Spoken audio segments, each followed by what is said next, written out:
Қыздар, барлықтарыңызға сәлем, менің арнама қош келдіңіздер.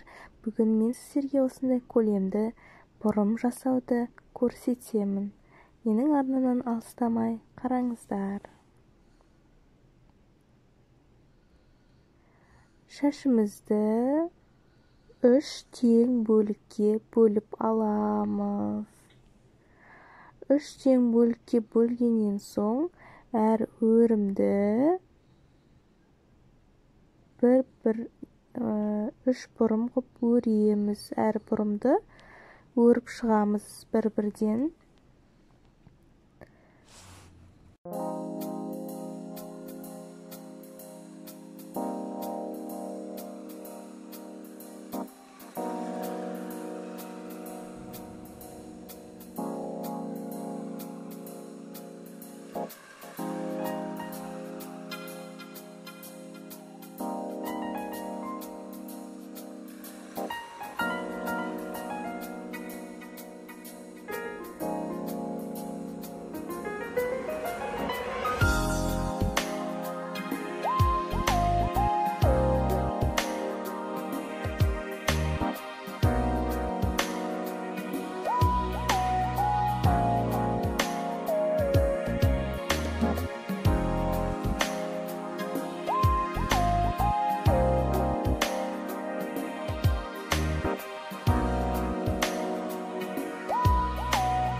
Қыздар, енді жаңағы 3 бұрымымызды біріктіреміз. Заколкамен, приколкамен немесе шпилькалармен біріктіруге болады.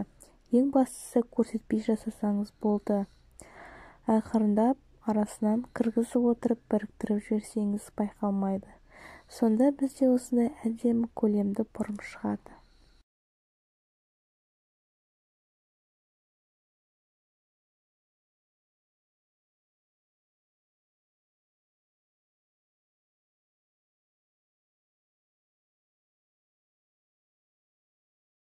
Сіздерге ұнағанына сенемін. Егер сіздерге осы видео ұнаса, лайк басыңыздар, менің арнама жазылыңыздар.